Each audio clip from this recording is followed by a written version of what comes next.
Whereas, you know, in the feature film area, although the Film Commission is also there, you've got a little bit more creative freedom, and so that's why we're getting some of what we're getting.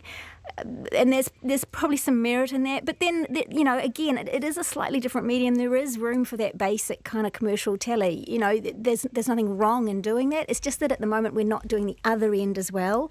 Although having said that, we have done some good one-off high-end dramas that have been very good and that have won, you know, international awards and all of that.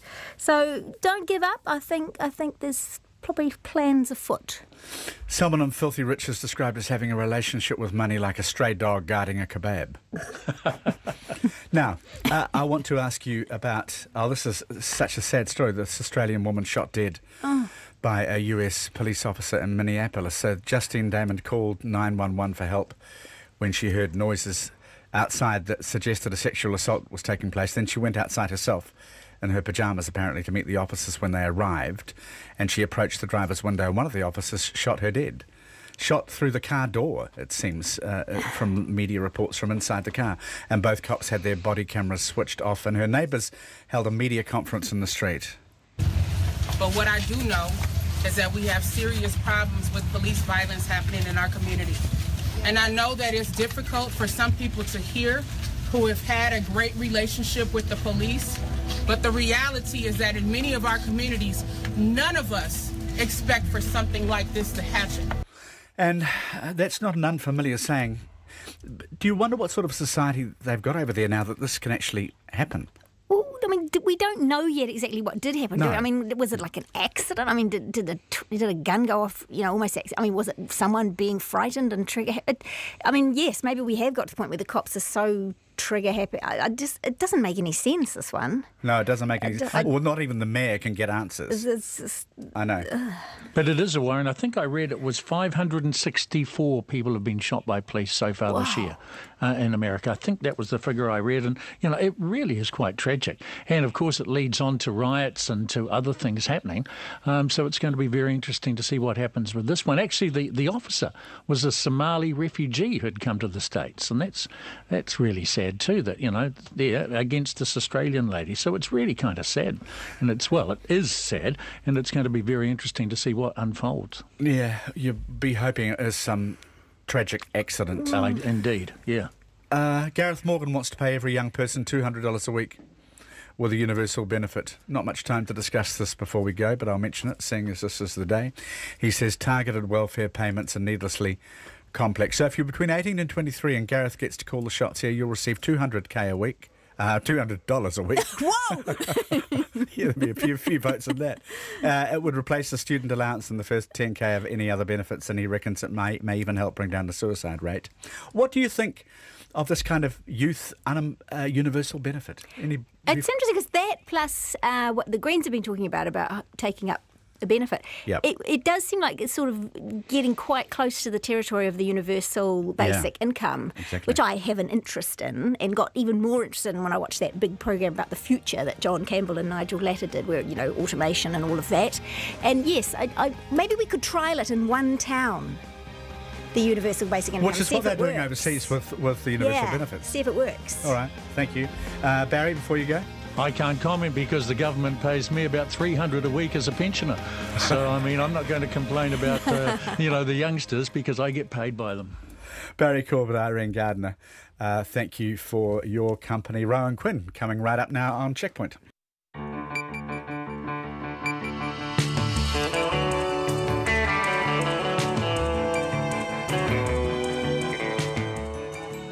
Kia ora everyone, I'm Rowan Quinn and on behalf of our excellent team, haere mai, welcome to Checkpoint on RNZ National. Tonight we talk to a Christchurch man who lost his home in the Port Hills fire earlier this year.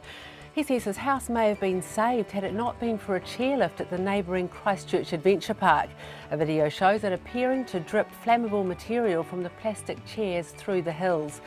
And he tells us how he's struggled to get any information from the authorities. Plus, we look at reaction to Labour's election policy of going after multinational giants who refuse to pay tax.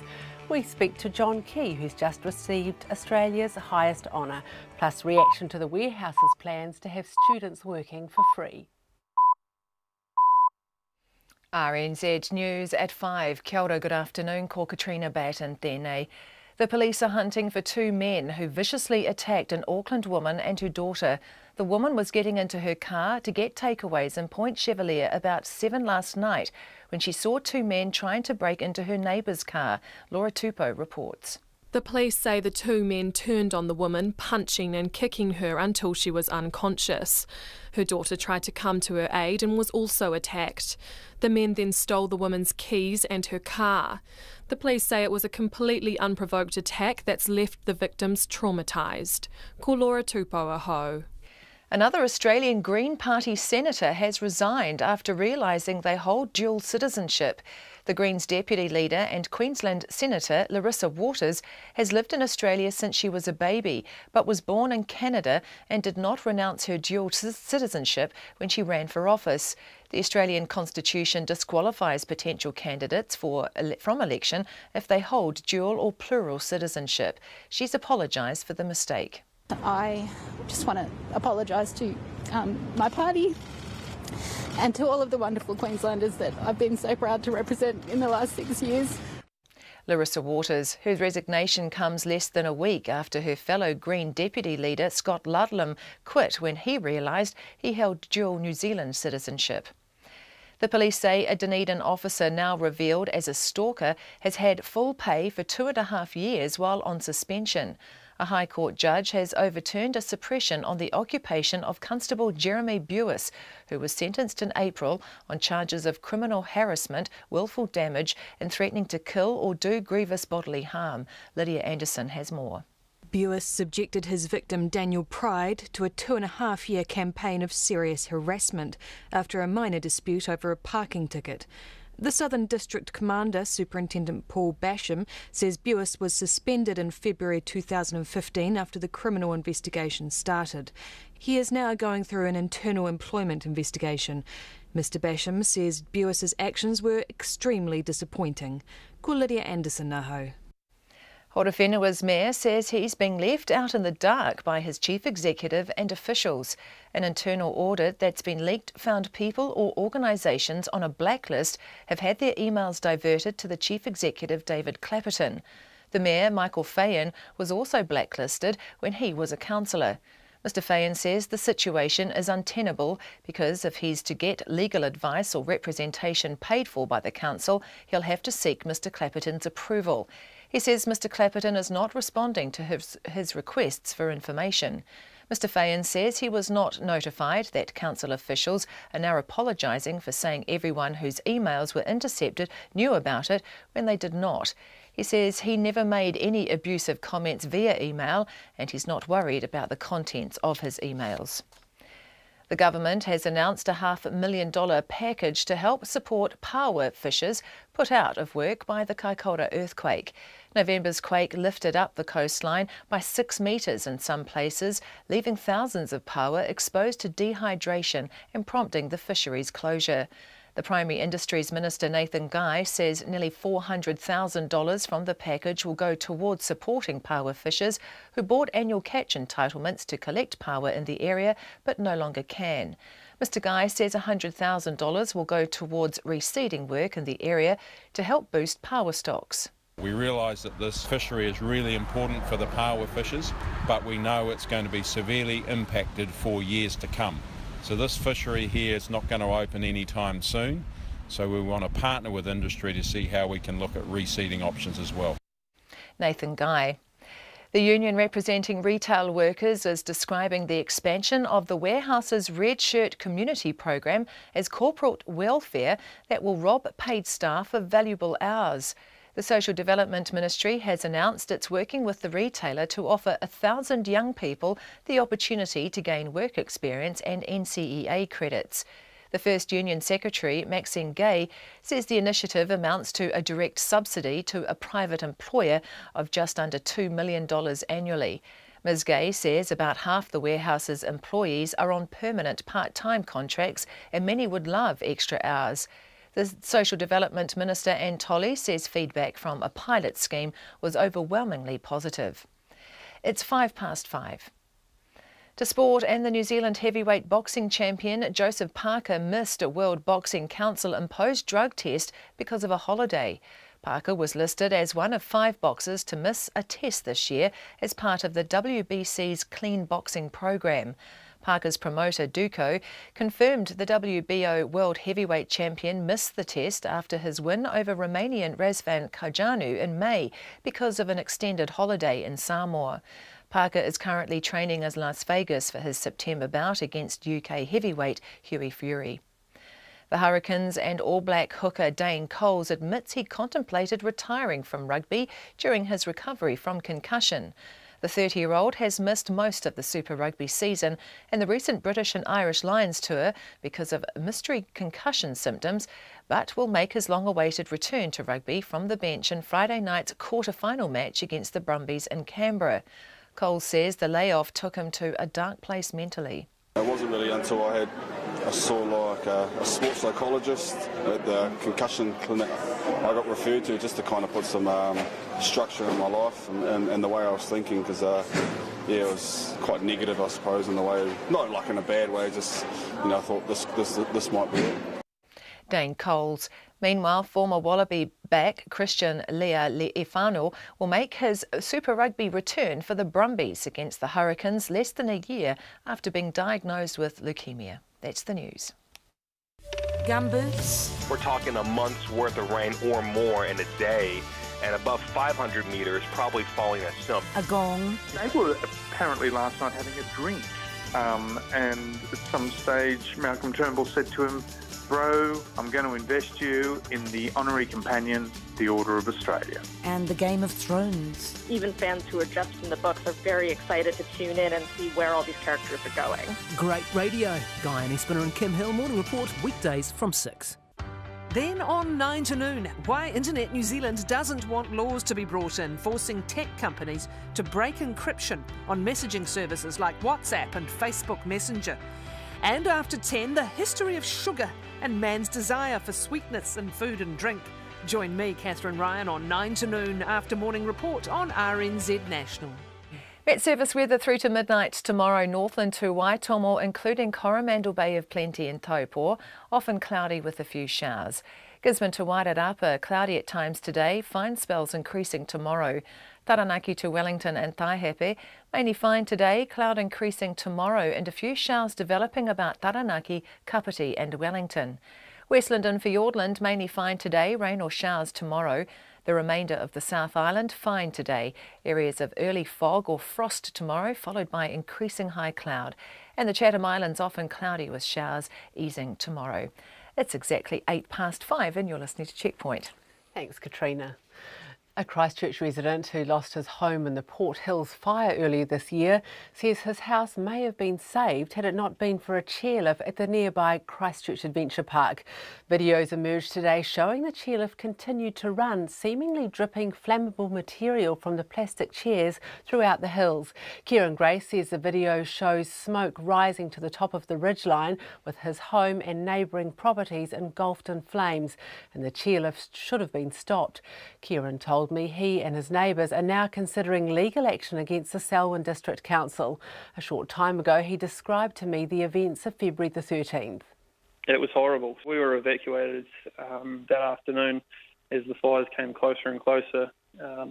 We expected, some people to turn up and help, but obviously it was too late. We had called 111 to get some guys up there to, hopefully help us. But, it took an hour and a half for anyone to get to our place.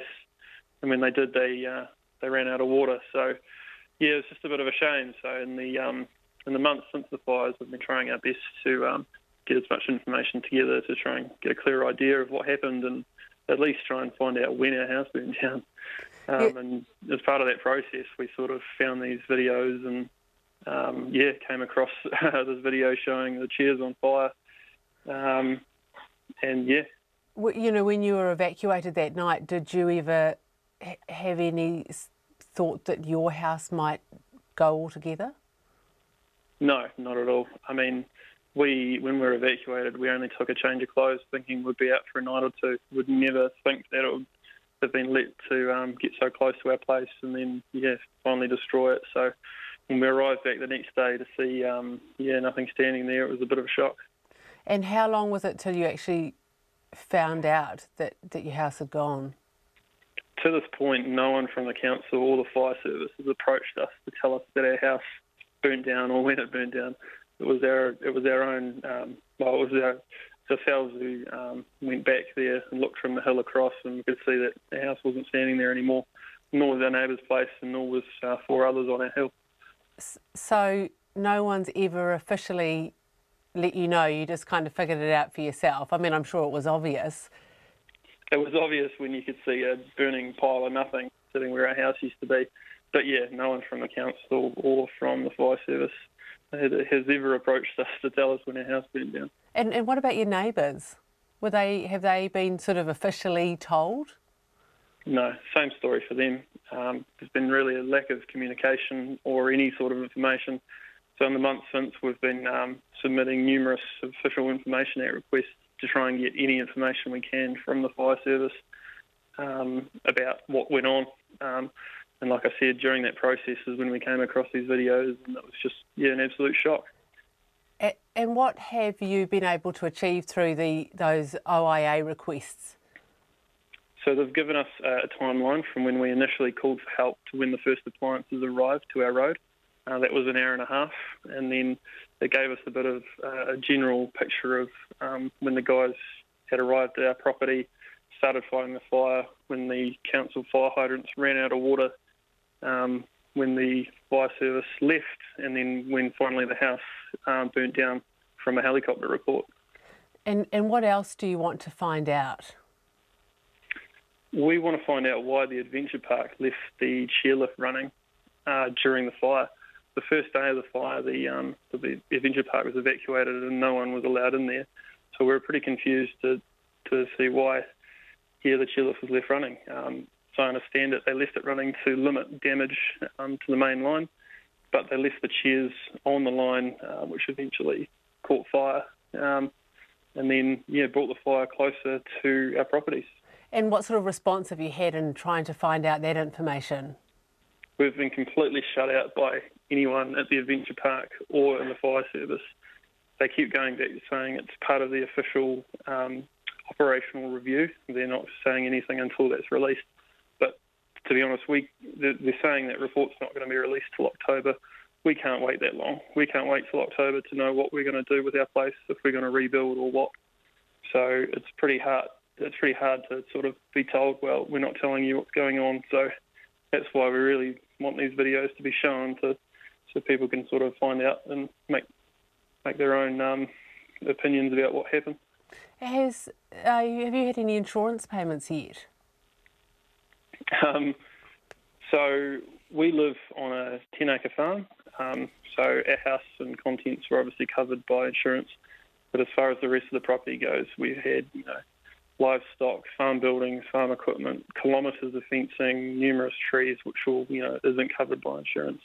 So that's why, having seen these videos, we'll be requesting some legal assistance to see if we can recover any of those costs as a result of the fire being spread by the adventure park.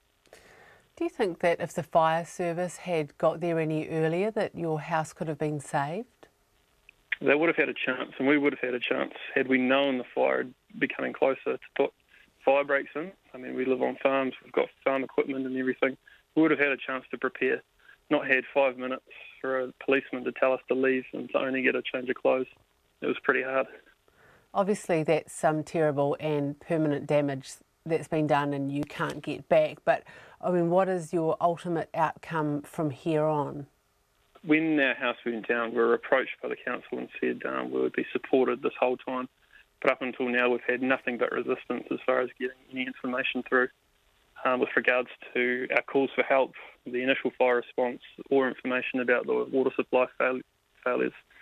So it's been pretty tough on us to, try and move on and sort our lives out again, having lost everything. At the same time, trying to find out exactly what went on and just having this resistance from the Selwyn District Council, the Christchurch City Council and the NZ Fire Service. It's been pretty bloody tough.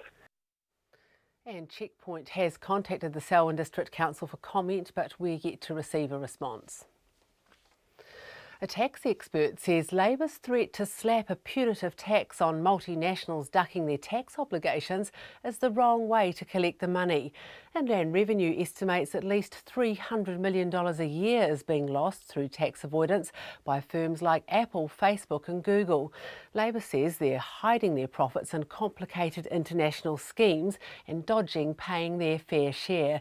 It says if it leads the next government, its crackdown would make New Zealand $600 million better off over 3 years. Sharon Brett Kelly reports. Andrew Little has written to 50 large companies urging them to pay their fair share of tax.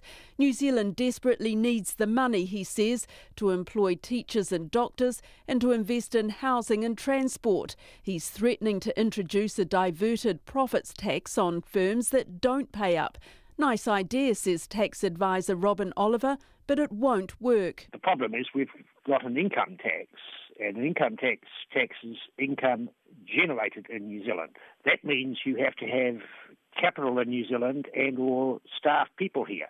Google, Apple, Amazon sell a lot of stuff to New Zealand but have very little capital or very little people here, so they don't generate income here.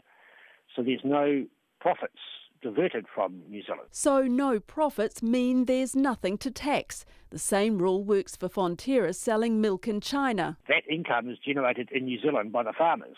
China doesn't have the right to tax it, and doesn't. Therefore, I just don't see it raising very much money. The government is already proposing to tighten the rules on multinationals, but it estimates it would recoup $100 million of the estimated $300 million they avoid. Andrew Little says that's a joke and National is too soft on the big firms. He's promising an extra $30 million a year to beef up Inland Revenue's investigations unit to do its job properly. But tax consultant Terry Boucher says Inland Revenue will have to reverse its plans to slash 1,500 jobs, including skilled frontline staff, before it tackles the crackdown. It's in danger of losing the resources, I'll put it like that. If this money has come in, then they should be able to keep the skilled investigators they're going to need, because the multinationals will, of course, be very well advised and will have determined that they are fully compliant with their obligations. Terry Boucher says Labor may not need to change the law to collect the money because anti-avoidance provisions are already in place. Inland Revenue used those provisions a decade ago when it tackled the Australian-owned banks over hundreds of millions of dollars in taxes.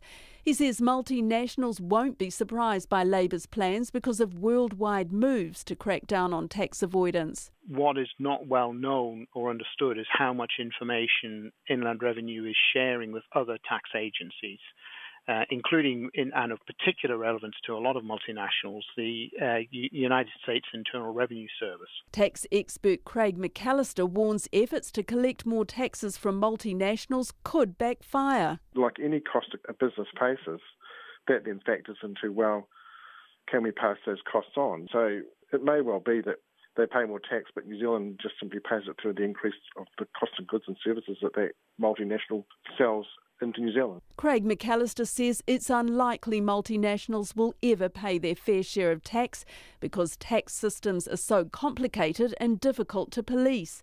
And he says countries around the world will continue to compete for multinational investment by offering tax incentives.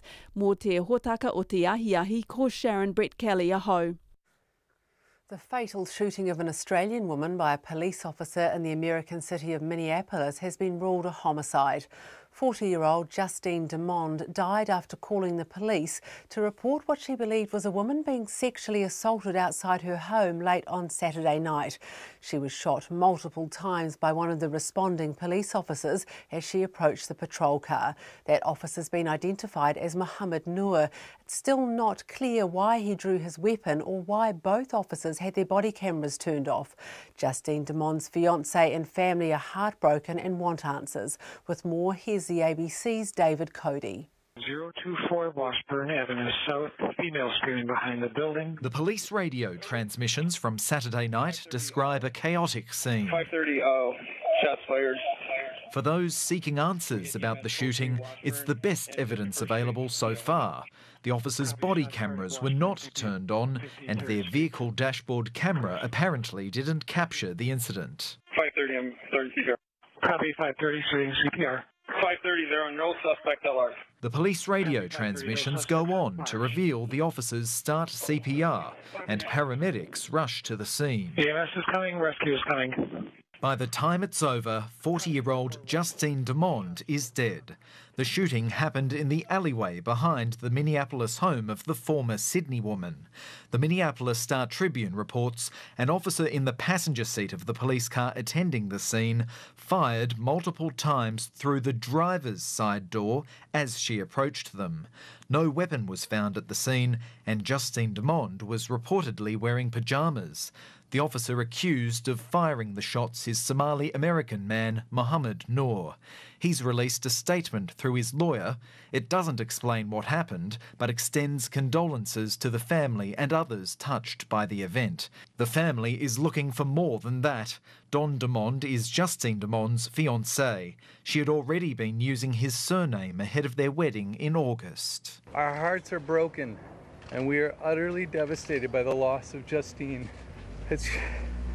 As you know, it was Justine who called 911 on Saturday evening, reporting what she believed was an active sexual assault occurring nearby.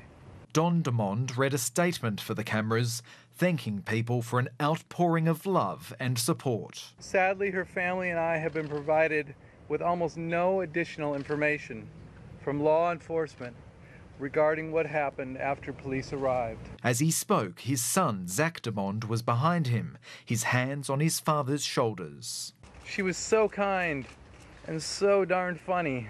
She made us all laugh with her great wit and her humour. Others in the quiet, upper-middle-class neighbourhood are shocked by the death. Many are laying flowers, signs and photos at the scene. Joan Hargrave knew Justine Demond. She's described the yoga teacher as a deep, kind-hearted person. Well, this is, in my mind, an execution. I hate to say that. A friend of mine said, I think we were getting too close to what we call a police state. This is obviously a victimization of someone that was asking for help. The city's police chief put out a statement saying the investigation is being expedited. The shooting is one of more than 500 fatal shootings by police in the United States this year. It's now being investigated by Minnesota's state investigative agency. The mayor of Minneapolis, Betsy Hodges, is as baffled as anyone. I have the same question everyone else has. Why weren't the body cameras activated? I don't know the answer to that question, and I'm eager to find out. Officer Mohammed Noor joined the Minneapolis police in March 2015 after previously working in property management. He and his partner are now on paid administrative leave, which is standard procedure as the investigation continues. David Cody with that report. An MP is defending the plight of two homeless single mothers forced into emergency accommodation, saying both have spent time at a women's refuge in the past year and they've run out of options. Documents obtained by Checkpoint show landlords have taken the two women to the Tenancy Tribunal on 6 separate occasions for rent arrears and damage to property, the most recent case in September last year. But Dunedin South MP Claire Curran, who's been camping in the city's Octagon since Sunday night to protest the women's plight, told me via Live View that both women have young children, one is pregnant, and neither have anywhere else to go. This is the precarious situation they're in, that they are both on the list for a Housing New Zealand house, but essentially every time they go in for their appointments, they're being grilled about, whether they're in a relationship, how many houses, private rentals have they been looking at. They came to my office separately last week in tears. One of them, who's pregnant, 26 weeks pregnant, ended up in hospital last week with early contractions because she was so stressed. And I think I've, sort of spat the dummy really and said enough is enough, which is really why I'm sitting here after 2 cold nights in a tent, because I want them to get a house and I want work and income to treat them properly, and that's basically it. It's a bit of a tricky one though, isn't it? Because they're not exactly what you call model tenants. I mean, between the two of them, they've been to the tenancy tribunal 6 times in the past 8 years, and each of them have been last year. You know, what's the solution there? Yeah, well, it's interesting, isn't it? One of the reasons that people are put on the list for a Housing New Zealand house is because they simply can't afford a private rental, or because they the private rental market is really not suitable for them, often because they're described as credit risks. This happens in any MP's office all over the country. These 2 women have been brave enough to actually go public, and as a result their pasts are being poured over by pretty nasty people actually online, making horrible judgments. Now, you know, I could go into details about those tenancy tribunal cases. I'm not going to give too much because, you know, I do believe in their privacy, but they have said, and I think they are willing to say publicly, that both of those young women ended up separately in women's refuge in the last few months. And as a result, because their names were on the respective leases of their houses, that they ended up with the debts and the costs and the, I guess, the judgments that go with that. What is the solution here? What would you like to see ultimately happen, not just to these women, but to with the system? Yeah, well, you see, I'm not here to make moral judgments about people, and you know, it really annoys me that those moral judgments are being made when people, particularly people with young children, are in obvious need. I believe utterly that it's the state's responsibility to provide a social safety net. You know, a basic social safety net. This isn't handouts, but a roof over your head is actually pretty fundamental. You know, what is the alternative for them? I was in Work and Income today when one of them was basically told that she should go to the night shelter if she couldn't find a motel that would take her. They weren't going to do anything about it. But, you know, I just think that's wrong. I don't think that's, you know, and I ask myself, what has the system come to? So what I want is for Housing New Zealand to say, okay, we've got a house that you can take. It's probably not going to be that great a house. It's a Housing New Zealand house. As long as it's got basic insulation and, you know, it's you know, it doesn't have holes in the walls, then that's the bottom line. And I think that everybody is entitled to that in New Zealand. And I ask myself, if they can't get a house, then what sort of society do we have? What sort of community do we have? How long are you going to stay there in the Octagon? I don't know. You know, I seriously don't know. You know, it's not easy. I'm really tired. I'm out of my comfort zone. Been feeling a bit emotional today. But, you know, I've taken a stand and I have to see it through. So I don't think it's too much to ask. And I'm a politician. I'm supposed to advocate for people. And I kind of feel like, I know this is a bit extreme, it's a bit radical, but I am trying to do my job. You know, I know there's an election coming up. People say, oh, it's a political stunt. Well, you know, I'd like to see any other politician in the country go and spend 3 or 4 nights in a tent in the middle of Dunedin, you know, to win a few votes. This isn't about me. And you know, there is no branding. I'm not making this about the political branding or an election campaign. I'm making it about raising awareness of homelessness, just how awful it is for people, and about trying to get a house for 2 young women who really need it for their kids. That's Dunedin South MP Claire Curran. And in a statement a short time ago, the Ministry of Social Development says the 2 women have a high priority rating, but because they've repeatedly exhibited unattractive antisocial behaviour to both landlords and motel owners, it's been difficult to find them permanent accommodation in Dunedin.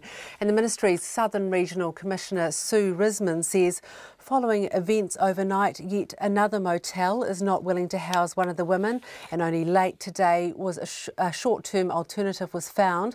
We encourage both women to reach out to friends and family for shelter and support, particularly for the sake of their children. She goes on to say the people we work with often have a number of hurdles to overcome and many lead chaotic lives. We offer support to help address these, but for this to have help for this to have real effect and lasting change in people's lives, they have to be part of the solution as well. We're now making their accommodation repayable. We have no other options. This is taxpayer money, and they have not met the most basic of their obligations. Nevertheless, we will continue to work to find these clients more stable, sustainable places to call home. It's what their children deserve.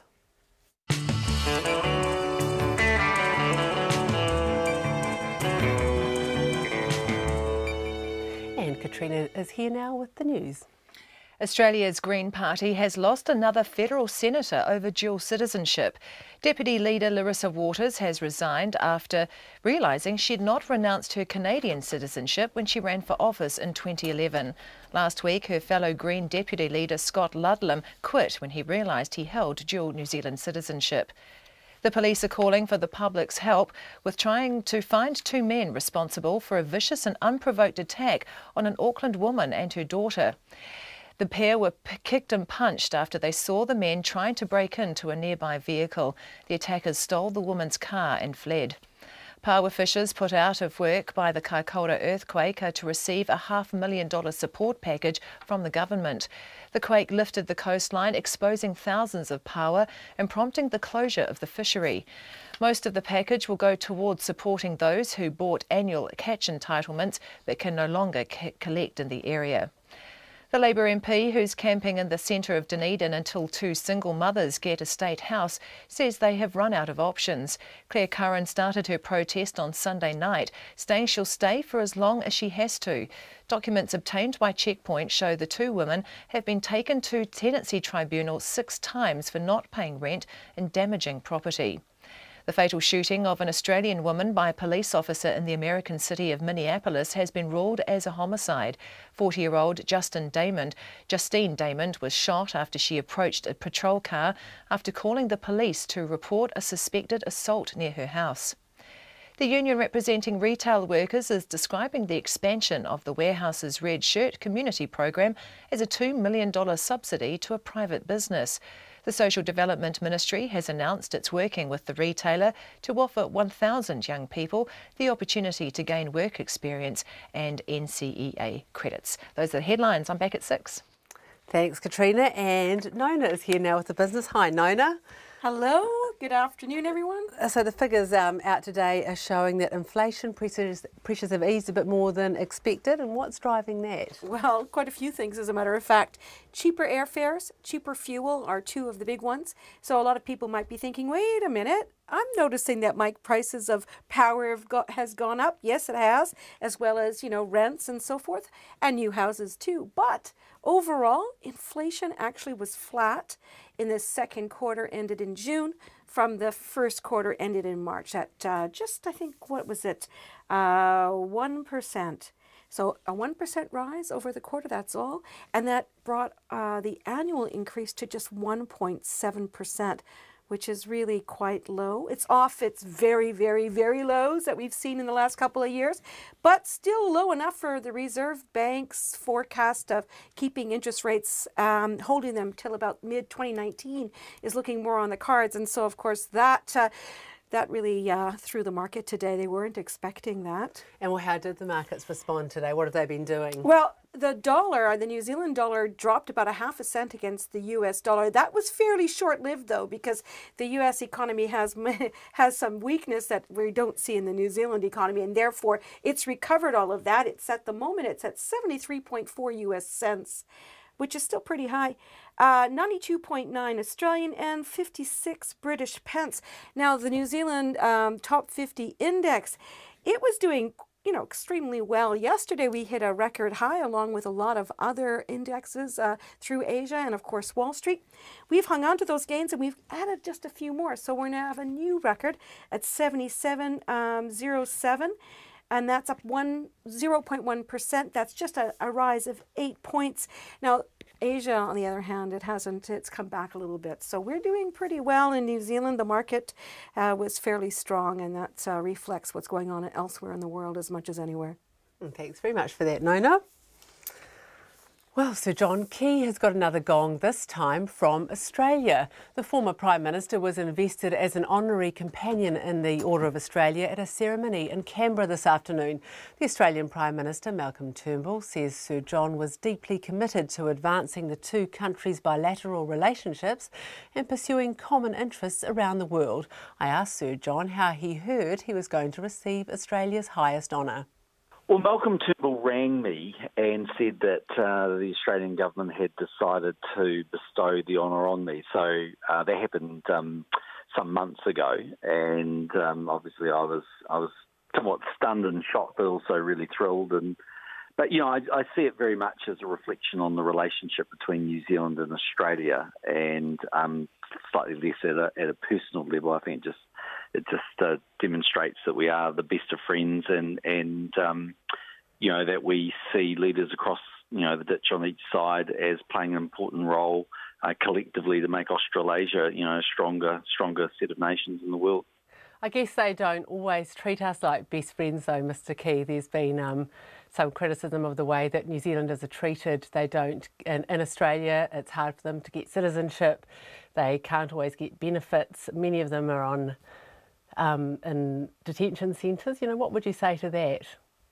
Yeah, I mean, I think what I'd say firstly is if you look at the positives of the relationship, there's huge amounts of things we do together. I mean, we still have, you know, open labour markets where, you know, you're free to travel across the Tasman. I mean, you're right, of course, that not everyone can be accepted as an Australian citizen, but we are one sort of joint economy in a lot of ways, and CER delivered that.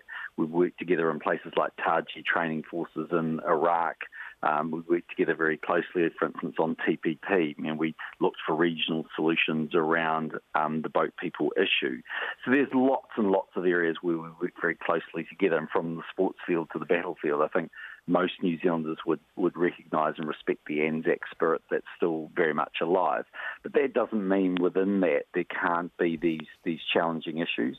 I think at the time when Helen Clark made the call that she would accept that there would be some New Zealanders that wouldn't be granted citizenship in Australia, she did it because she was trying to preserve that free, open labour market, and it was a trade-off that she probably didn't want to make, but nevertheless she made it. And I think we have worked hard to get some improvements there. In my time as PM, we got some movement, but no one would argue it's perfect.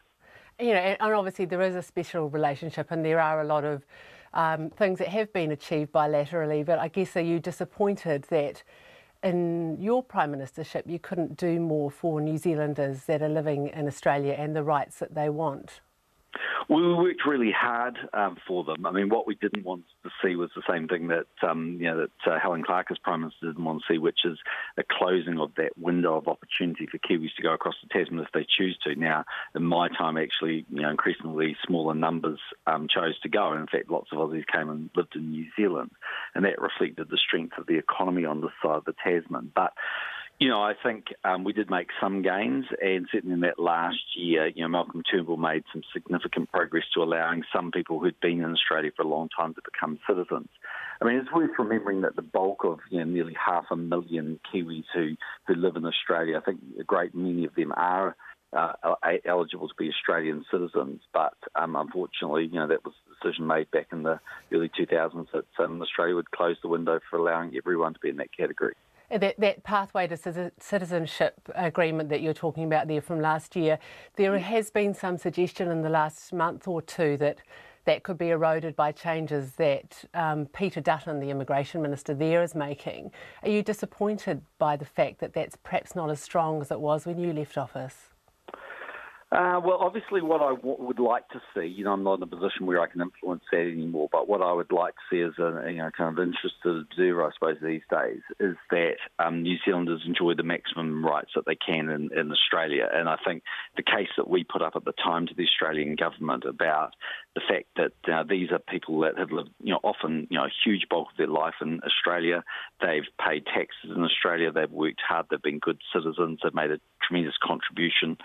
And them and their children are, in every sense of the word, I think, pretty fine Australians. And just because they don't necessarily meet the criteria in terms of the labour market test that Australia had, personally, I thought that Australia was missing out by not having them. But So, I think it is an issue that they will continue to need to look at. And I think it's a long-term, not a sustainable position that the Australians have got. But in the end, progress is, is sometimes made slowly, and you eat an elephant bite by bite. And I think we're getting some progress and some gains, but we're certainly not at the finishing line. Do you think now that you've got this highest honour that Australia can give that you might be able to pull some strings? One would argue I was probably more influential when I was in office, but nevertheless, we continue to have those discussions. We had drinks with Malcolm Turnbull last night, and he's coming to the ceremony today. And I just took the opportunity to reaffirm to him how important that issue is and how much it plays in New Zealand. And I think sometimes it's easy to look at the negatives and the difficult parts of any relationship, because the greatest friends in the world will from time to time have areas where they don't see eye to eye. But I think from New Zealand's point of view, and I think it's true on this side of the Tasman as well in Australia, but certainly from New Zealand's point of view, our greatest friend is Australia. And, we live in a world, I think, where we see those two countries, outside of when we're competing on a sports field together these days, very much working in tandem and in unison. We might have a slightly different perspective, a slightly different take on an issue, but we agree far more often than we disagree, and we see a lot of each other at forums like APEC or the East Asian Summit or the Pacific Island Forum. We're both very big contributors to aid and development in the Pacific, for instance.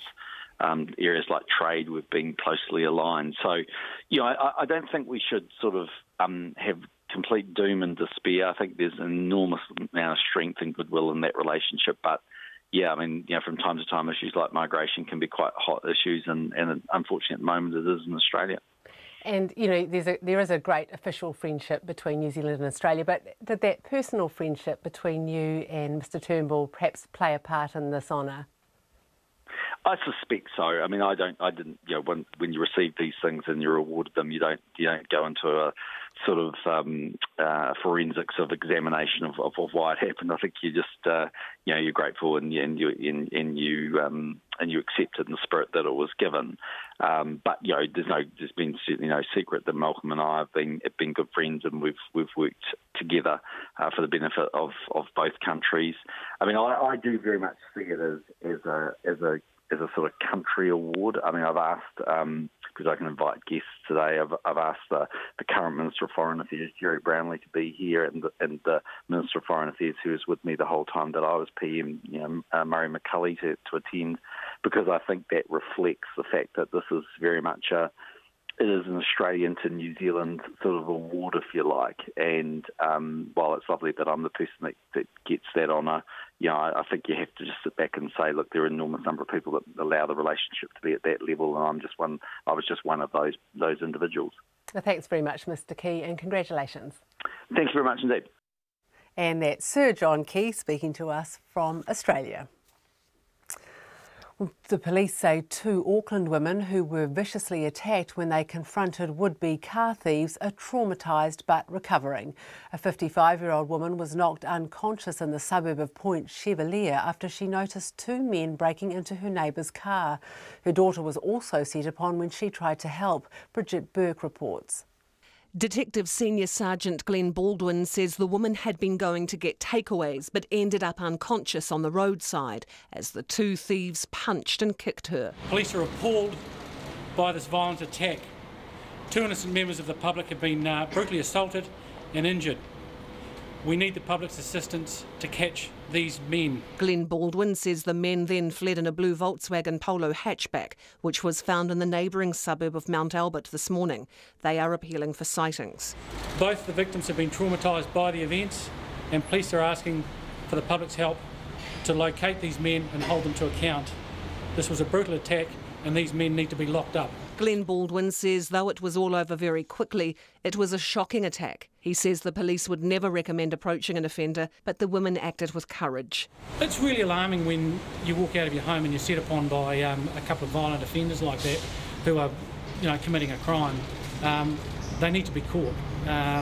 It's not on. The women have now been released from hospital. For Checkpoint, Bridget Burke.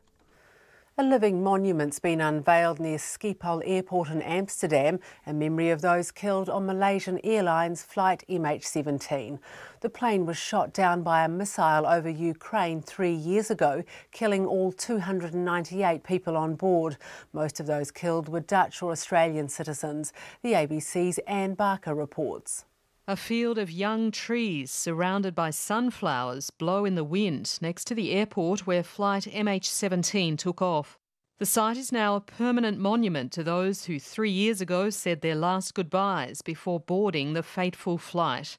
All 298 passengers were killed when the plane was shot down in eastern Ukraine. In memory of all victims of the MH17. The Dutch King and Queen and Prime Minister Mark Rutte were among 2,000 relatives and friends at the official unveiling ceremony.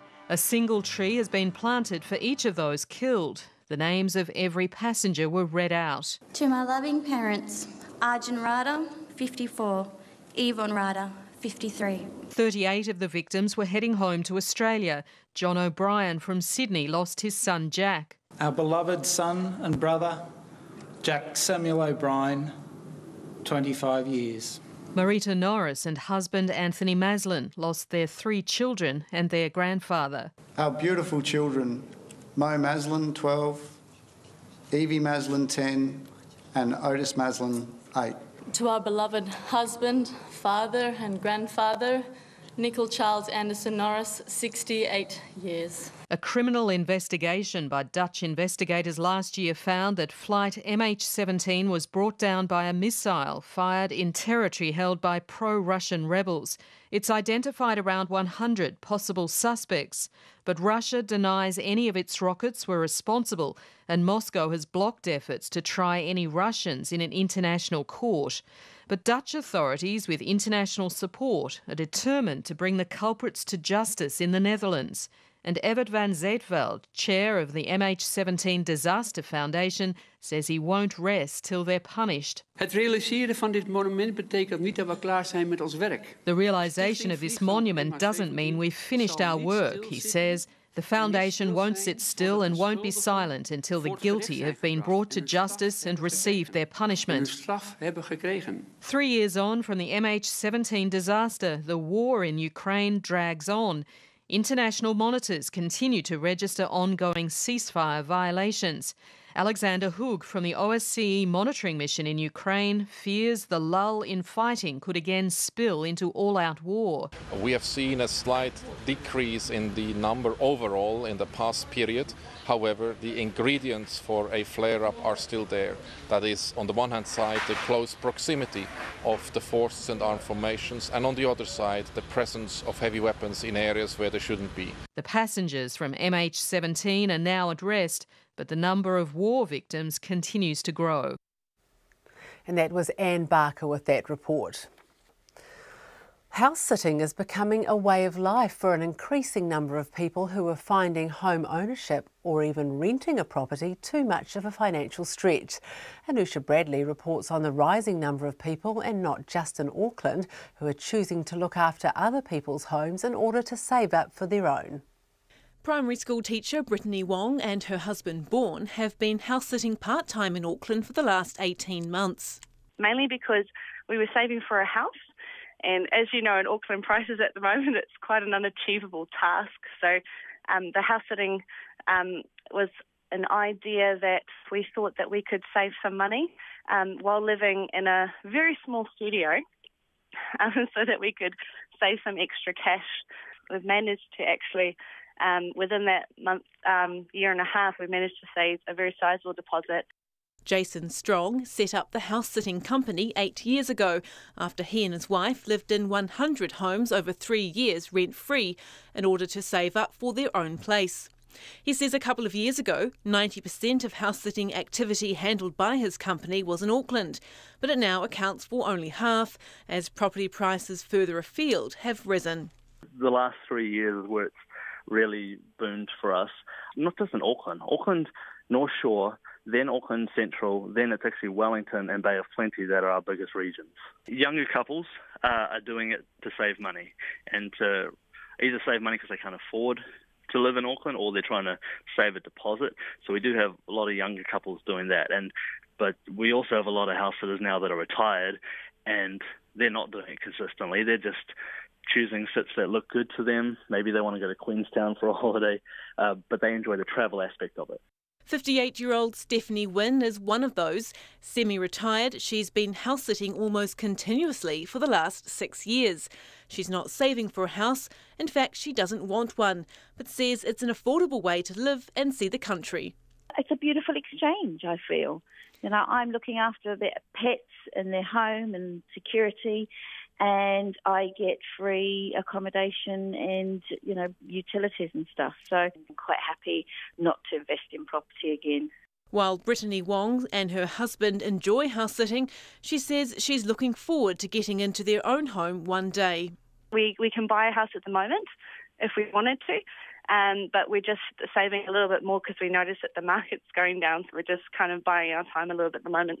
The introduction of lending restrictions in 2014 hit first home buyers in Auckland, resulting in fewer entering the market. However, CoreLogic says they've recovered now to levels seen 3 years ago, with first home buyers finding other sources of money to finance a home or buying further afield. For Checkpoint, Anusha Bradley. The Corrections Department's been accused of wanting to have its cake and eat it too when it comes to compensating prisoners held in jail for longer than they should have been. In September last year, the Supreme Court ruled the Corrections Department had been incorrectly calculating release dates for some prisoners. One inmate, Shane Gardner, was released the following day, and many others were affected by the decision. And today, Mr Gardner's lawyers asked the High Court to order the department to compensate him. Our court reporter Anne-Marie May was at the hearing, and she joins us now in our Wellington studio. Evening, Annie. What other points did Shane Gardner's lawyers raise? Hi, Rowan. Well, Douglas Ewan said that when they're calculating this sort of compensation, they could use the same formula that's used when someone is imprisoned and then exonerated, for example, like what happened to Taina Pora, and that would lead to between 14 and 15,000 for his client, Mr Gardner.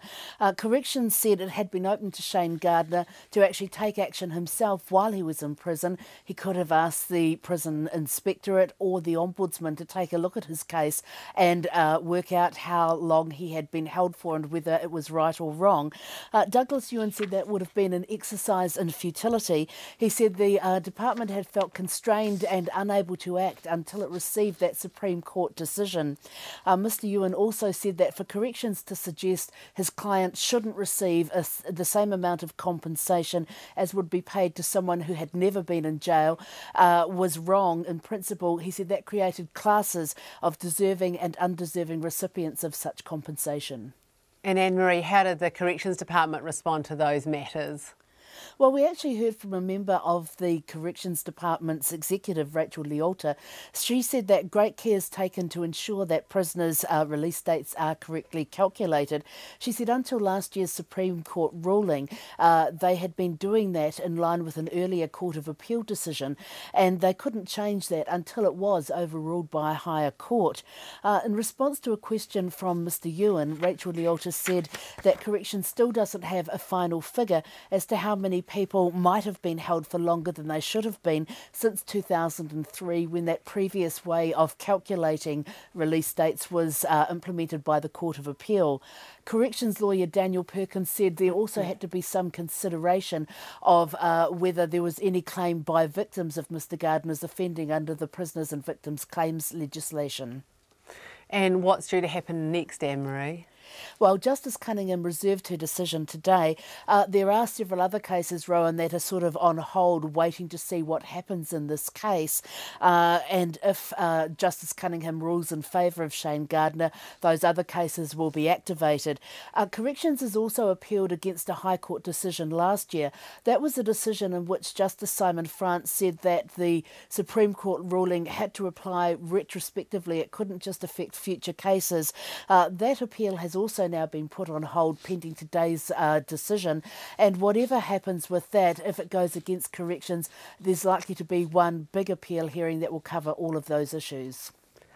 Thanks very much for that, Anne-Marie. That's our Wellington court reporter, Anne-Marie May.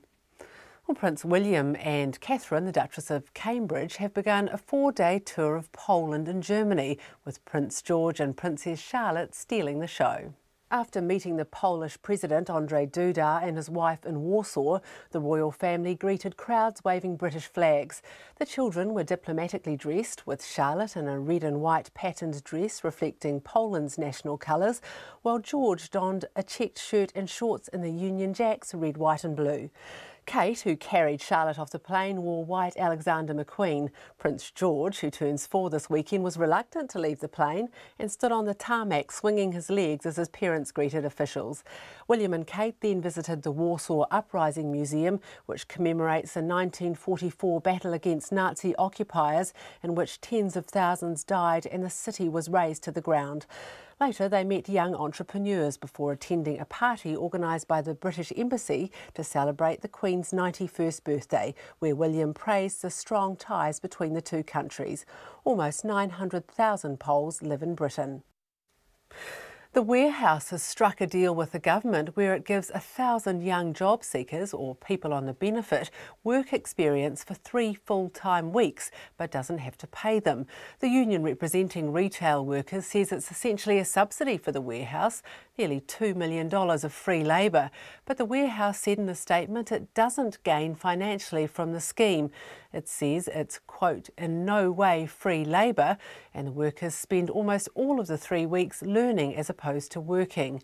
Zach Fleming went and asked people on the street what they thought. Well, if they work, how many days are they working 3 weeks. for? 3 weeks. Well, stop their benefit for 3 weeks and pay them. That's a better way to do it. I did see it. If it helps their cause, that's good, but they should get some form of payment for the work they're doing. So some people have said it sounds a bit like exploitation. Wouldn't like to go as far as that, but if it helps them get a job, well, that's a means to an end. It's like what I can say, it's really bad. Well, they're making heaps of money, so it's only fair that they pay them the right price for labouring. Yeah, so, well, to be honest, I don't agree with it, but they should pay them anyway, so for their labouring hours that they work for. Yeah. That'll be fair for the workers, and, you know, it's a win-win situation for both of them. But if it's going to be like they work for 3 weeks and not get paid for it, the warehouse is just getting more money, and yeah, they win. They're making free money from the government, I think, and it's going from the taxpayers. Yeah, so it's pretty shocking, not really good. They're already on a benefit, so at least they're actually doing something for it. Yeah. Some people have said it sounds like exploitation. Disagree? Well, I think it's good for them to get into the workforce and realise, because a lot of them probably haven't been in the workforce for a long time, so it gives them an incentive and they might get a permanent job out of it. Yeah, never know. And the Warehouse was unavailable to comment today.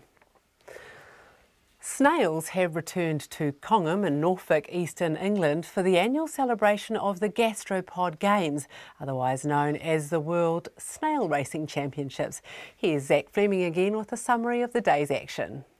Ready, steady, slow! The Snail Racing Championships have been running since the 1960s and have become ingrained within the culture of this secluded corner of England. This year's festivities involve the participation of over 150 snails. The event took place at Congham's cricket ground, which was temporarily converted into a bustling amphitheatre for the slimy races. The event's organiser, Neil Riseborough, organised the numbered snails on a circular table, surrounded by the roars of the local crowd. So, you know, the longer I do it, I never know how to go on with snails. You know, there's no rhyme or reason to why a snail is good or bad. It's just luck of the day, I think. The championship heats were held throughout the afternoon. I think we're overfeeding them. They're too full to move very fast. The smaller ones seem to be getting on better. This one, however, is coming alive. Colin Voss was the proud owner of last year's winning snail. We found the biggest ones we could in the garden in the morning, painted them, relaxed them, let them eat food, let them eat lettuce, cucumber, carrot, that sort of thing. No pressure, brought them straight here. This is the final of the 2017 World Championships. Ready, steady, slow! This year's winner was Larry, owned and trained by Tara Beasley. It's not really sunk in now. I kind of entered as a bit of a challenge with my friend, and now Larry's a champion. Larry emerged from the fray victorious with a silver tankard stuffed with a leafy reward of lettuce leaves. For Checkpoint, Zach Fleming. And returning to our top story tonight about Port Hills residents considering legal action following the release of footage which appears to show an adventure park chairlift spreading flames during February's deadly fire. The Selwyn District Council has sent us a statement. It says it would be inappropriate for it to comment whilst investigations are underway. And we should clarify, Port Hills resident Kieran Hills is considering legal action against the adventure park for not stopping the chairlift. And it is coming up to 6 o'clock. Here's Katrina Batten with the news. RNZ News at 6. Kia ora, good evening. Ko Katrina Batten aho. The Labour Party has put firm numbers around its plan to resume payments to the superannuation fund. It says restarting contributions would be one of its first priorities if elected to government in September. Here's our political reporter May Heron. Labour says it would immediately invest $500 million into the fund, raising it steadily each year to $2.5 billion in 2021. The National Government stopped payments in July 2009 and doesn't intend to resume contributions until 2020. Labour's leader Andrew Little says if payments had continued for the past 8 years, the fund would be at nearly $53 billion instead of its current $33 billion. He says instead the government has chosen to spend surplus money on promising tax cuts. A Labour government would also keep the retirement age at 65. From Parliament, May Heron. The police are calling for the public's help to find 2 men responsible for a vicious and unprovoked attack on an Auckland woman and her daughter. They say the woman was getting into her car to get takeaways in Point Chevalier about 7 o'clock last night when she saw the men trying to break into her neighbour's car. The pair turned on her, punching and kicking her until she was unconscious. Her daughter tried to come to her aid and was also attacked. Detective Senior Sergeant Glenn Baldwin says the men also stole the woman's car. He says the victims have been left traumatised. Another Australian Green Party politician has resigned over holding dual citizenship.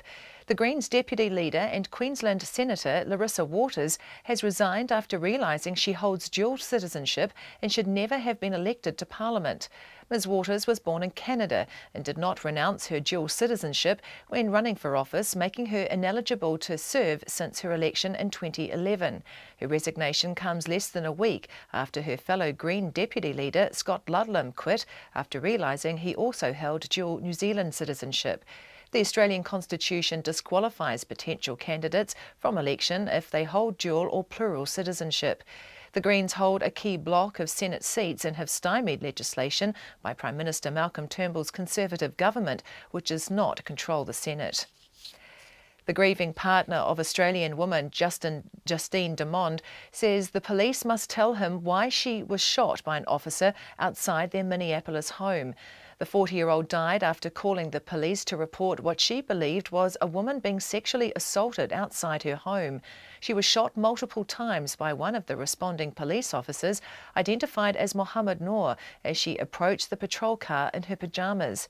Her fiancé Don Damond says the police are not giving him any details about what actually happened. Sadly, her family and I have been provided with almost no additional information from law enforcement regarding what happened after police arrived. We've lost the dearest of people, and we're desperate for information. Don Damond says he doesn't know how he'll go on with his life without Justine, who he was due to marry next month. It's still not clear why Mohammed Noor, a Somali American who's been in the police force for 2 years, drew and fired his weapon, or why both officers had their body cameras turned on. Ms Damond was one of at least 524 people fatally shot by police in the US this year, and the 5th in the state of Minnesota. An MP who's camping in the centre of Dunedin until two single mothers get a state house says they've run out of options. Claire Curran started her protest in the Octagon on Sunday night, saying she'll stay for as long as she has to. Documents obtained by Checkpoint show landlords have taken the two women to the Tenancy Tribunal 6 times for not paying rent and damaging property. The Social Development Ministry says it's not given up on the women and that they have a high priority rating but are difficult to house. Ms Curran, the Labour MP for Dunedin South, says they were forced into emergency accommodation because they've spent time in women's refuges. She says state housing is housing of last resort and the pair need houses no matter what their pasts. The full house signs are being put up at Taranaki hospitals, which are experiencing unprecedented patient demand. Taranaki District Health Board Chief Executive Rosemary Clements says its 290 beds in New Plymouth and Hawera are full. The biggest demand has been for medical patients, who occupied 85 beds on Sunday, but the paediatric and intensive care wards are also full. The DHB is reviewing its elective surgery lists and asking people with non-urgent conditions not to clog up the emergency department. Mrs Clements says the DHB is not turning away urgent medical cases, but managing the level of demand is a challenge. It's 6:05. To sport, and the Hurricanes and All Black hooker Dane Cole says his mind went to dark places during his recovery from concussion. The 30-year-old has missed most of the Super Rugby season and the recent British and Irish Lions tour because of concussion, though the cause of it is still unknown. Coles will make his return to rugby from the bench in the Hurricanes' quarter-final match against the Brumbies on Friday night. He says not being able to train was frustrating and led to doubts about his future in the game. Mate, it was really hard. Just, I love playing footy. It's my job, and I couldn't do it. So, there was a lot of days where just kind of you were thinking about it. It was constantly on my mind. Dane Coles. Meanwhile, interim New Zealand men's sevens coach Scott Waldrum has been axed by new boss Clark Laidlaw following a lacklustre season on the world circuit. Laidlaw, just a month into his new job as head coach, has named former All Black Liam Barry as his assistant and has retained Tomasi Thama as his attack coach. There's no room for Waldrum, though, who failed to make one final in the 10 World Series tournament in the 2016-17 season. And New Zealand Warriors halfback Mason Lenor has been named as Sean Johnson's replacement for Saturday's NRL match against the North Queensland Cowboys. Johnson's out for 8 weeks with a knee injury. It'll be Lenor's first NRL match in almost 2 years. That's the news. Tonight on Nights, 2 pundits for the price of 1. Shannon Honui-Thompson talks things tangata whenua, including the Crown settlement with the Central North Island iwi tūwharetoa. Our philosopher Anne Kerwin offers an introduction to the phenomenal world of European thinker Edmund Husserl, and Dame Hilary Mantel continues the BBC Wreath lecture series on history and why we should even bother to look back at all, on Nights of me, Brian Crump, after the news at 7 on RNZ National. Met service weather through to midnight tomorrow, Northland to Waitomo, including Coromandel, Bay of Plenty and Taupo, often cloudy with a few showers. Gisborne to Wairarapa, cloudy at times today, fine spells increasing tomorrow. Taranaki to Wellington and Taihape, mainly fine, cloud increasing tomorrow and a few showers developing about Taranaki, Kapiti and Wellington. Westland and Fiordland, mainly fine, rain or showers tomorrow. For the remainder of the South Island, fine, areas of early fog or frost tomorrow, followed by increasing high cloud. And the Chatham Islands often cloudy with showers easing tomorrow. It's coming up to 6:08 and you're listening to Checkpoint. Thank you, Katrina. And you're with Checkpoint. I'm Rowan Quinn, in for John Campbell tonight. The partner of a man accused of shooting his 2-year-old daughter in the face with a shotgun has told the court she was desperate to hug her child after the incident. Julia Daniels gave evidence at the trial of her partner, Gustav Otto Samft, who's denied a charge of manslaughter relating to the death of his daughter, Amokura Daniels Samft. Edward Gay filed this report from the High Court in Auckland. Mr Samft's partner, Julia Daniels, told the court she was 7 months pregnant at the time and the family was moving to her father's home in Henderson, where she planned to have a home birth with family close by. Miss Daniels told the Crown Prosecutor Katie Hogan that she had left the house shortly after 11 in the morning one day in June last year to organise a bank loan to pay for a skip. Was there anyone with you when you left the address? No. Had anyone wanted to come with you? Yes. Who had wanted to come with you? My baby. Kaikoura? Yeah. She was like my tail. As soon as she would hear the alarm on the car, she knew that the car was going. She'll run straight to the car. Miss Daniels said she told her daughter she'd be back soon. That was the last time she saw her alive. Miss Daniels also had a kapahaka dress rehearsal in the afternoon. She pulled over at the service station to call the bank and the skip company and was told there were no bins available. The next call was to her sister to pull out of a planned beauty salon visit because she was running late. And then I told her, oh my gosh, I'm stressed about this because nothing's working my way because of the bins and that not working out. I didn't know anybody else to contact to get a skip in, but I knew I needed to be back out west by 4 to get ready for the dress rehearsal. So I told her I was going to go and get me a chocolate cake because I was stressed. It was while waiting in line at the bakery that she got a call from Ana Leao, a friend who was helping with the move back at the house. All I remember is that she told me that I needed to get home. I need to get home, sis, you need to get home. Panicking, she drove the 4-minute drive at speed. Rounding the corner on Favona Drive, she saw a fire truck and ambulance parked outside her house. Then I attempted to go to try and get into my house, but they stopped me. Who stopped you? I think it was the police, I can't remember. Whereabouts were you when that happened? Were you inside the address or outside? I was outside, they wouldn't let me get in. And did you stay outside the gate from that point? Yeah, they wouldn't. They wouldn't let me get to my baby. She said she couldn't see anyone but could hear Mr Sanft crying. Under cross-examination from Mr Sanft's lawyer, Phil Hamlin, Miss Daniels described her partner as the best father who loved Kaikoura. She said Mr Sanft hated guns and had told her so sometime before the shooting. Miss Daniels said she had been told the shotgun had been at the house and was told Mr Sanft's cousins had tried to use the gun. I think I was told of it, and I had told him to get rid of it, and for them not, like, this is my family house, don't bring that here. The trial is set down for 3 weeks. Mo te hōtaka o te ahi ko Edward Gayahau. The Labour Party has now put solid figures on its plan to resume payments to the superannuation fund, pledging to immediately invest $500 million if elected to power. In 2009, the National-led government ceased payments to the fund, which was set up to help pay for the growing number of retirees over coming decades. Here's our political reporter, May Heron. Labour has long said restarting payments would be one of its first priorities if it ends up in government. In its first year, it would invest $500 million, raising that steadily each year to $2.5 billion in 2021.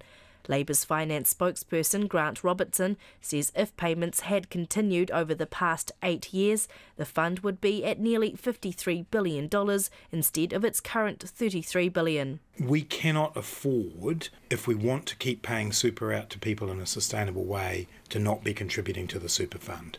We can't lump onto future generations the full cost of super. We need to spread that out across generations. That's why Michael Cullen started the super fund. In its first year in power, the National-led government stopped payments and does not intend to resume contributions until 2020. Grant Robertson says it was the right thing to do to suspend contributions as New Zealand recovered from the global financial crisis. But the government should have restarted payments by now. Back then, National said that once they got into surplus, they would restart contributions. They then changed their position to be tagged to an arbitrary debt ratio. We don't believe that's correct. We can see from the past performance of the fund that actually New Zealanders would be significantly better off had we been making contributions. New Zealand First would go a step further than Labour. Its leader, Winston Peters, says his party would put an initial $2 billion into the fund as soon as it was in the position to do so, and keep increasing it as a percentage of GDP. So as that changes, and the contribution would be greater as well. It's not difficult work to figure out, but you would assume that the figure would be more in 2024 than it is now in 2017. The figure we believe it would be around about now is $2 billion, which puts totally to bed the National Party's claim of having a surplus. The Finance Minister, Stephen Joyce, says National has focused on steering the economy through the 2008 financial crisis and the Christchurch and Kaikoura earthquakes. He isn't convinced either party's super fund plan is affordable. They have to say what else they won't be doing, because at the moment all the money that we've got from surpluses is committed to new infrastructure for a growing country. And whether it's Labor or New Zealand First or anybody else that says we'd rather put money in the super fund, are they saying either they're going to do less of something else or are they going to borrow more money? The Labour Party says it will be able to pay for the super fund contributions and will lay out how it plans to do that tomorrow in its alternative budget. From Parliament for Checkpoint, May Heron. The family of an Australian woman shot and killed by police in Minneapolis are demanding to know why they've been kept in the dark over the incident and why the officers did not turn on their body cameras. Justine Demond dialed 911 shortly before midnight on Saturday night, but was shot dead in her pyjamas as she approached the police car. Memorials written in chalk and a demand for answers as investigators try to piece together what led a police officer to shoot and kill an unarmed woman over the weekend. On Saturday night, police responded to a 911 call made by Australian woman Justine Demond, who believed a sexual assault was taking place in an alleyway near her home. After police arrived on the scene, Somalian police officer Mohammed Noor, who joined the police 2 years ago, shot Ms Demond dead as she approached the police car in her pyjamas. The 40-year-old, who was a dual citizen, owned a life coaching and meditation business. Investigators say the officer's body cameras were not switched on. The Minneapolis Mayor Betsy Hodges is demanding answers. I share the same questions other people have about why we don't have body cam footage of it, and I hope to get answers to that in the days coming. You know, I'm deeply disturbed by the whole incident. The Minneapolis Star-Tribune said 2 officers in one car responded to the call and encountered Miss Demond in an alleyway. Miss Demond was speaking to the driver when Officer Mohammed Noor, who was in the passenger seat, fired his gun through the driver's door. Demond's American fiancé, Don Demond, said he was heartbroken. As you know, it was Justine who called 911 on Saturday evening, reporting what she believed was an active sexual assault occurring nearby. Sadly, her family and I have been provided with almost no additional information from law enforcement regarding what happened after police arrived. We've lost the dearest of people, and we're desperate for information. Piecing together Justine's last moments before the homicide would be a small comfort as we grieve this tragedy. The death of Justine is a loss to everyone who knew her. She touched so many people with her loving and generous heart. She was a teacher to so many in living a life of openness, love, and kindness. Our lives are forever changed as a result of knowing her. She was so kind and so darn funny. She made us all laugh with her great wit and her humor. It is difficult to fathom how to go forward without her in my life. US Attorney General Jeff Sessions, who was in Minnesota for a national meeting of state prosecutors. We will aggressively prosecute federal or state officers who violate civil rights of our citizens. That can never be accepted. But we will take care to never demean or offer unwarranted criticism of the honorable, brave, and professional law enforcement officers who protect us every day. The 2 officers who responded to the 911 call have been placed on administrative leave. For Checkpoint, Bridget Burke. The government's today announced a $500,000 package to help support paua fishers out of work by the Kaikoura earthquake. November's quake lifted parts of the coastline by several metres in some places, leaving thousands of paua exposed to dehydration and prompting the fisheries closure. During a trip to Kaikoura today, the Minister for Primary Industries, Nathan Guy, said the fishery could take years to recover and won't reopen anytime soon. Mr Guy announced nearly $400,000 would go towards supporting paua fishers affected by the closure. He said another $100,000 would be spent on reseeding work to help boost stocks. So the paua fishers have been really severely affected by the seafloor uprise in places that's up to 5 metres. A lot of the juvenile paua were directly impacted by that. A lot of them died. Yes, there were some great people out there trying to relocate them, but that was really just a drop in the ocean. So these paua fishers here located in Kaikoura, they've purchased ACE, which is the annual catch entitlement. They can't transfer that. So today I'm announcing a little bit of support for them, and also some support for reseeding options as well. We realise that this fishery is really important for the paua fishers, but we know it's going to be severely impacted for years to come. So this fishery here is not going to open anytime soon, so we want to partner with industry to see how we can look at reseeding options as well. And that's the Minister for Primary Industries, Nathan Guy, who also opened the quake-damaged Coast Guard ramp at Kaikoura Harbour during his visit to the town. One of New Zealand's leading secondary schools, Auckland Grammar, has hired its first ever teacher of te reo Māori. And for the first time since it opened its doors in 1869, the Boys' College has made te reo Māori a compulsory subject for all Year 9 students. Te Manu Korehi reporter Te Aniwa Huri Hanganui has more on the new teacher, Nei Tāna Lob. Just over 20% of the mainstream school population learn te reo Māori. Auckland Grammar School introduced te reo Māori as a compulsory subject for Year 9 students and an optional subject in Year 10 last year. The school now has its very first Māori language teacher. I think of the school's history, I think we're 147 years old, and to be the first teacher, it was something that appealed to me because it was something that hadn't been done before, and I didn't know if I'd ever get an opportunity to start a department from scratch. I think the big part I've seen is what are the opportunities can you expose the students to taking te reo Māori. The school has more than 500 Year 9 students and only one te reo Māori teacher, but Mr Lob is relishing the challenge of selling the benefits to his students. You get the odd person saying, oh, why should I learn it? I don't need it when I go overseas. You know, that's something that people don't know, that you need it, especially in the public sector. And even I know I worked with lawyers and things like that in the past to help them with their mihi and how to use te reo Māori in their profession. So a lot of people that I talked to that have finished school said, I wish I'd done it when I was at school, so it's trying to get them early. Auckland Grammar previously offered French, Latin, Japanese and Spanish in its language curriculum. But when a review of the curriculum was conducted in 2015, it discussed introducing a new language, although te reo Māori nearly didn't make the cut, as school principal Tim O'Connor explains. One of those languages that we were considering was Mandarin as a new language. And so when we got to a point of considering Mandarin, the question that came out of that was, before we introduce a new language, shouldn't we introduce te reo?